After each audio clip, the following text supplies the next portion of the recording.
recorded ito. Si Amparo Santos ng Boni Avenue, Mandaluyong City.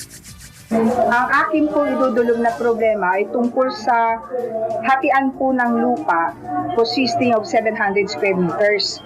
Kami pong magkakapatid ay nagkaroon ng charges and counter charges. Kaya po napag-isip-isip ko na para matapos na po ito, nakipag-compromise agreement po ako sa kanila na yung pong 790 square meters ay hatiin sa 5. Tigi isang party po ay 145 square meters silang tatlong kapatid ko. At ako po bilang nasa akin pong pangalan ay titulo ay 290 square meters. Yun naman po ay binigyan ng order ng Plaridel Municipal Court.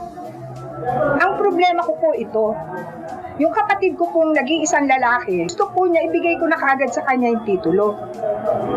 Ang iniisip ko po, dapat po nasa proseso lahat ang aming gagawin. Paano po ba yung pagpapatitulong yan? Dapat po bang ibigay sa kanya o antayin kung magkaroon ng geodetic survey, ay submit ang mga papeles sa Bureau of Lands? Ay, tamang-tama po yun. Napakagandang mga tanong yan, no? Unang-una, tama po si nanay, no? Napakaganda nung ginawa niya. Kahit na sa kanya nakapangalan yung lupa na yon, nirecognize niya pa rin yung karapatan ng kanya mga kapatid doon sa lupa. Dahil usually ganun dyan no? Yung mga magulang natin ipapamana, bibigay mo na sa yung lupa. Pero ang alam mo sa utak mo, talagang sa inyo yan. Manay nyo yan pag namatay mga magulang mo. Oo, may parte bawat isa. So maganda yun, no? Yung ginawa niya. Ngayon, tama yung ginagawa rin ni Nanay Amparo na hindi niya muna ibibigay yung titulo.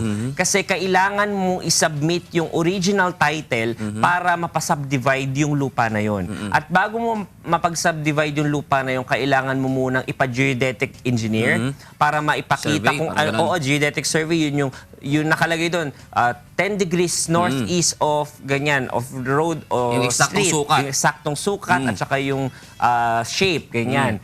So kailangan ng survey na yun, papa-approve mo yun sa DENR, papa-approve mo yun sa Bureau of Lands. Pag pa-approve mo na yun, isasubmit mo ngayon yun, saka babayaran yung mga fees sa Register of Deeds naman. At dun pa lang isasubmit yung original title na yun at gagawing isasubdivide na nung Register of Deeds para magkaroon na ng kanya-kanyang titulo dun sa lupa na yun.